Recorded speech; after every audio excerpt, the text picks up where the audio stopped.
Well, good morning, everyone. Thank you for joining us today. I'm Jason Zacher, Senior Vice President of Business Advocacy here at the Greenville Chamber. We host these Community Matters discussions every week to connect you with local, state, and national leaders. You can find past recordings as well as the upcoming Community Matters schedule at greenvillechamber.org. We hope you will go and check that out. Before we start, we do have a few housekeeping things. All attendees should be on mute with your cameras turned off. You can submit questions via the chat feature, and we'll try to get to those as much as we can. We have a lot to talk about today, and Conway needs to hop off for an important call as soon as we wrap up. But if there's time at the end, we will try to take some questions. This morning, we are joined by Conway Belangia. He's the Director of Greenville County Elections, and he will give us the rundown on what to expect at the polls this November. I've worked with Conway for a number of years, both when I was working campaigns and also now here at the Chamber. And I will say, honestly, Conway is one of the best in the state, and Greenville does a great job running elections. Especially when we look at some of the other counties that we deal with. But Conway, I know that you are swamped this time of year, so thank you for taking the time to join us this morning. I'm glad for the opportunity. Conway, let's start real quick. What are some of the changes voters can expect at the polls this November? What's going to change maybe from the primary or from previous years when they may have gone to vote? The primary gave us an opportunity to test out our COVID-19 situations. Voters will be greeted with poll workers who are with masks or behind shields. They'll be gloved. The voting will take place on the newest style of stylus, which is a cotton-tipped swab or Q-tip. So and the idea of social distancing, everybody understands that now. So that's going to be the order of the day for people who are voting at their polling place on election day or voting absentee in person. Of course, if they're voting absentee by mail, the only thing they'll see different is we don't know whether we're going to have a witness signature or not. That has changed 5 times over the last week and a half. But but the idea of a COVID-19 situation is definitely upon us. It has changed our world totally, especially elections. Yeah. To get back to that absentee thing, I'll highlight for everybody, if you hadn't been following, that there's been back and forth with the Fourth Circuit Court of Appeals, who initially said that you had to have a signature on the absentee, and then immediately reversed the decision the next day while they are continuing to hear the case. I would add that the 2018 Democratic Lieutenant Governor candidate posted on Twitter over the weekend that you might want to be safe and make sure you have that signature anyway, just in case it is changed again between now and the election. But I'll highlight that as a safety precaution for folks. Conway, we're 35 days out from the November election. What are the important dates and deadlines, particularly as it relates to absentee voting, that everyone on this call needs to know? Well, first of all, we did our first mail out over the weekend of about 20,000 ballots where people had already made applications. Some of them as early as February and March, but those ballots did go out. We've already received some back in. They have this unique look to them, but those are mailed out. If you need to vote absentee by mail, you have to submit a signed application. That signed application must be received by mail no later than October 24th. So if you want to vote absentee, if you want to do it by mail, go ahead and start now. We will begin in-person absentee voting. Again, COVID-19 rules apply. We'll start that Monday, October 5th, and we will go through the Monday before the election, November 2nd, for in-person absentee voting. We will have 4 satellite sites set up, one in the northern part of the county, one eastern, one western, and one southern. So we've got Travelers Rest Travelers Rest, Greer, Simpsonville, and then one on the west side at the community center just off of White Horse Road, Mount Pleasant Community Center. So those are the 4 sites. They'll be 3 weeks before the election, beginning October 12th, running through October 30th. The hours of those satellites will be 9 to 4:30.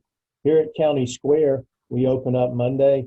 We will close down November 2nd. Our hours are 8:30 to 5, Monday through Friday. Saturdays, we're open 2 Saturdays, October 24th, October 31st. We'll be open those 2 Saturdays from 9 a.m. to 1 p.m.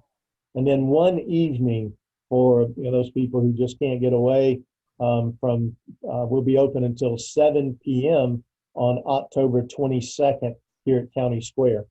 If in doubt, vote an absentee ballot. We recommend anybody on call or anybody who may be called into duty, especially doctors, nurses, first responders. We highly recommend they vote an absentee ballot so they don't run into any problems. Yeah. And I didn't hear you say this. I apologize if you did and I just missed it. But what is the requirement for when mail-in absentee ballots must be received? Okay, mail out and mail back absentee ballots must be received by this office no later than 7 p.m. on election day. So election day, 7 p.m. close of polls. That absentee ballot must be back in our office. What kind of turnout are you expecting for the election this year? My crystal ball is pretty active right now. I think we've got a tremendous amount of interest. I don't know. 75% would be an excellent turnout. 80% would be even better. Keep in mind, I'm in the election business, and I want people to participate in the election. Some campaigns don't really want that; they just want their voters to vote. But I think 75% is going to be a reasonable turnout in this election, much higher than we've had in elections in recent times over the last decade or so. Now, a lot of us saw the headlines out of Atlanta, out of Columbia, places like that in the primaries with long lines and things like that. What are you doing to make sure that doesn't happen here? Again, I think you've done a really good job over the years in trying to mitigate that problem in Greenville, but with that kind of turnout, lines are probably going to happen. I believe lines are going to be the order of the day. Patience by voters is going to be the order of the day, keeping in mind that we do have to at times clean everything in our polling places. So, we have to stop everything for about 5 or 6 minutes to clean surfaces and then get back to voting. But lines are going to be the order of the day. Presidential elections, if we had the resources and, machines, and we could spend the kind of money that, we could open up more polling places and provide for more poll workers, then, guess what? Maybe we could cut these lines down. But I hope that nobody has to wait in line more than an hour to an hour and a half in our worst situations in Greenville County. That's our goal. An hour wait is probably not going to be unusual. I think that if somebody were to try to vote mid-afternoon, that's going to be a better time to try to cast their ballot. A lot of people will be there early. We'll have lines starting an hour before we open the polls. And so, given that hour for people to line up, it's going to be a wild morning, trying to make sure everything is set up. We also are experiencing, we've got good numbers on our poll workers, but a lot of them are going to be brand new. So it's a learning experience and learning on the go for the poll workers. So the first couple of hours are going to be interesting, to say the least. Yeah.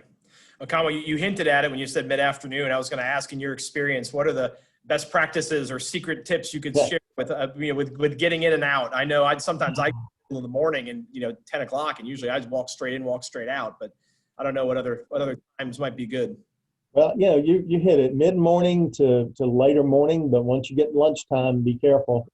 And then 3 to 5 in the afternoons, usually a better time. But as soon as I say that, guess what's going to happen? Everybody's going to try to vote at 10. Everybody's going to try to vote at 3, and we'll end up with long lines. And guess who gets blamed for it? I do. You do, and I remember when I was at the Greenville News, I used to blame you for those things too. So. Conway, what are things that you believe the business community can do to drive voter turnout? I mean, the chamber is getting the day off. I know one major employer in town gives their employees 4 hours paid time off on election day to go vote. what kinds of things would you ask or expect or hope that businesses might do to help drive voter participation? Well, first of all, I think just the encouragement, encouraging people to participate in the process, encouraging or encouraging your employees to encourage others.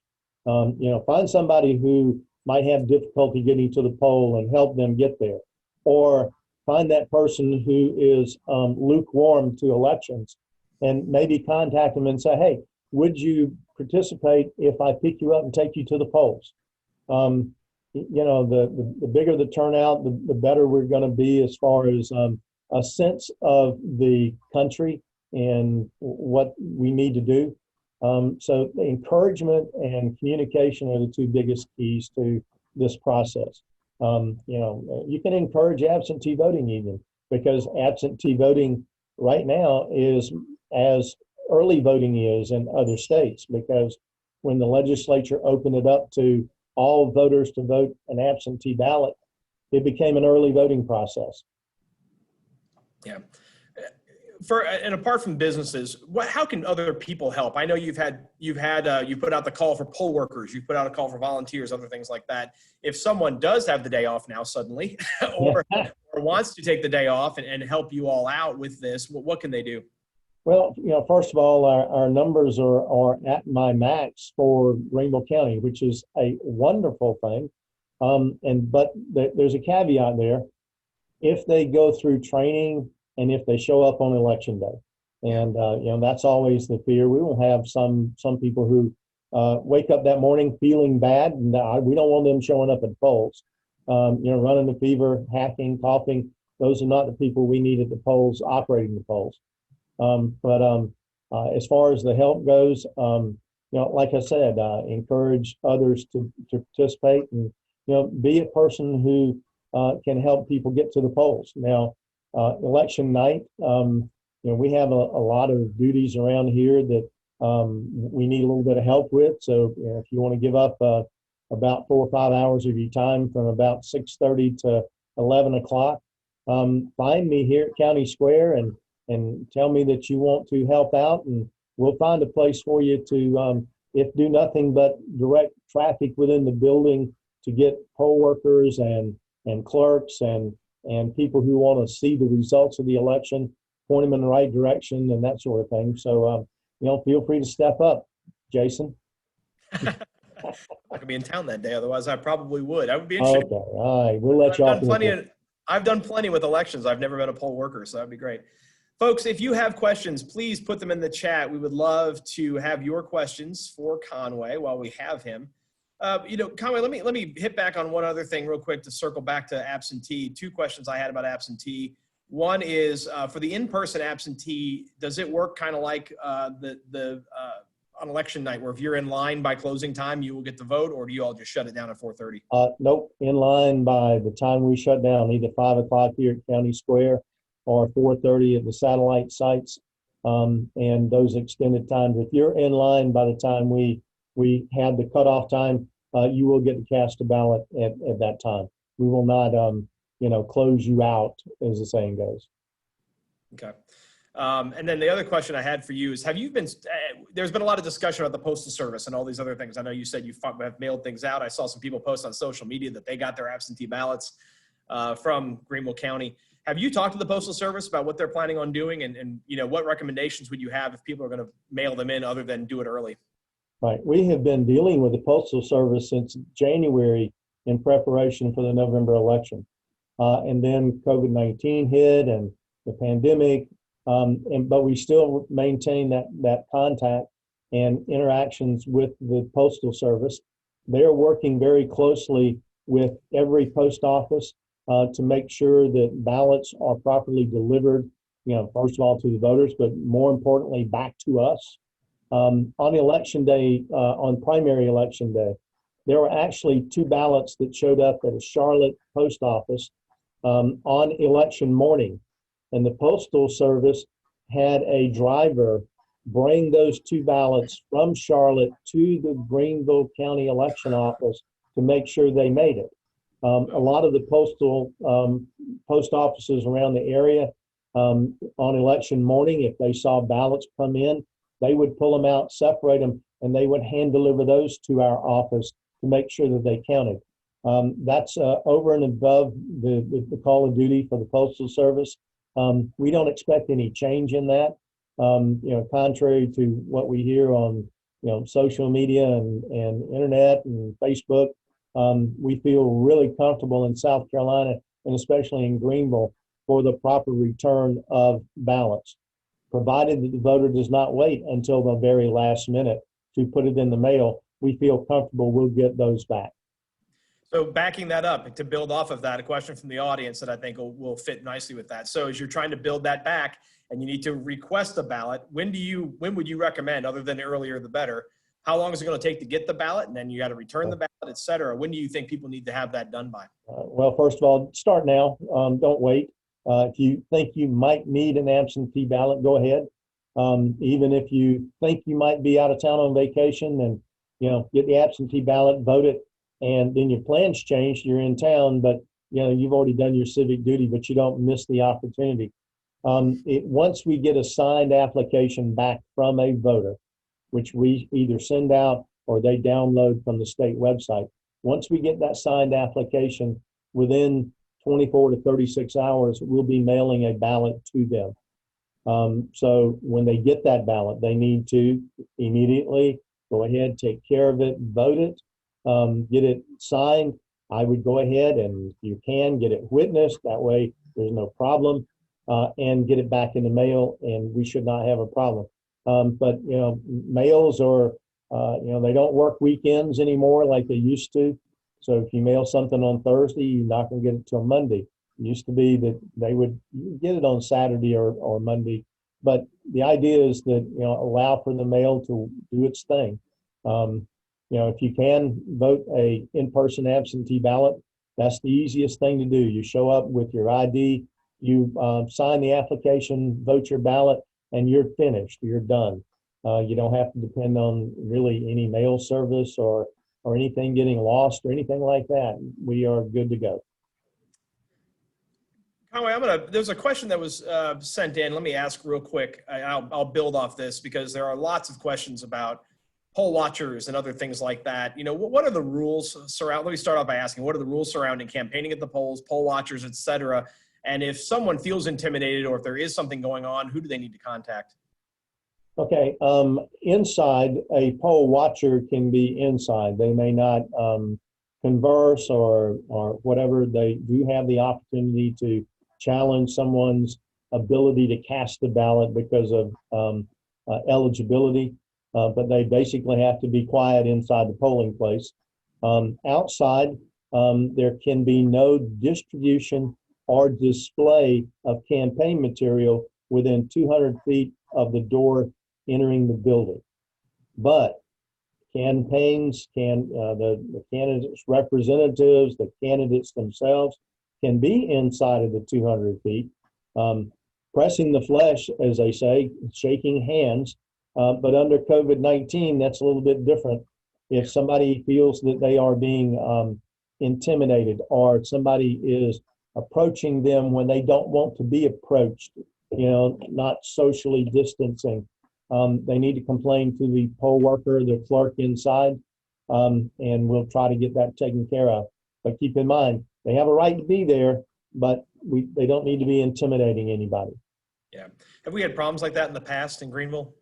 In a few locations, absolutely. We've had that problem, and we've had complaints, and we've worked with either the political party, if it's a party party candidate or representative, and they have helped us maintain that proper order on the outside of the polling place. Speaking of polling places, another question came in. Are the satellite locations and hours posted at the Greenville County website, or where should they go to find that information? They are on the absentee polling sites, and satellite sites should be on the Greenville County website under elections. We hope to have all of the polling places on that website by the end of the week. We've had about 7 or 8 changes due to facilities not being available to us. We're thankful for the school district who stepped up, and in some of those places we were able to use a school instead of the church that kicked us out because they were afraid of COVID-19. And rightly so. If they've got a problem, we don't want to add to their problem. And so we hope to have that information on the website. scvotes.org is a great place to go. Look at your sample ballot. You pull up your information. First of all, make sure your address is correct for your voter registration. And then you can pull up your sample ballot and see exactly what you're going to be allowed to vote on election day or absentee when you come to vote absentee. So someone just asked, will poll hours be extended to accommodate sanitizing or anything else with COVID-19, or is it still 7 to 7? State law establishes the polls to be open 7 to 7. Right now, there's no intention to expand that. It would take a court action to extend polling hours. And I will add too on that the General Assembly is now out of session, and so they are not planning to come back to change that law between now and November. So I think that is probably pretty set, Conway. I think you're correct on that. Do we have any other questions for Conway? Well, sir, I want to be respectful of your time. I will add that we will have a recording of this up in case you want to go back and check out anything. And then as far as the polling hours and absentee, we will try to post those, the locations for the absentee on our website too at greenvillechamber.org, so you can check there and anything else. So Conway, I really appreciate your time this morning. I know that you have been, you've been really busy.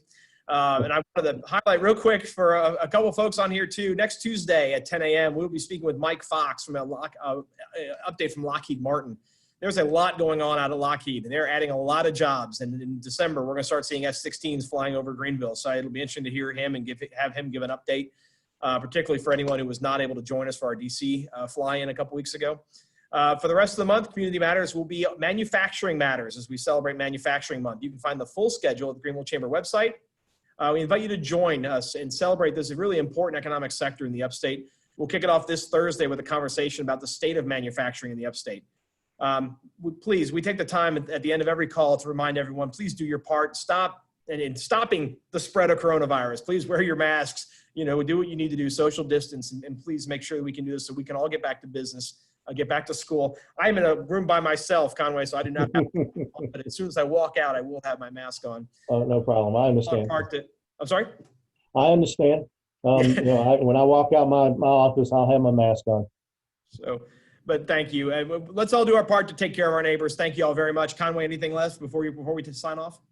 No, just patience on the part of voters and everybody else. It's going to be a long, hard day. Agreed. Well, Conway, thank you so much. Y'all have a nice day, and we look forward to seeing you on the next Community Matters.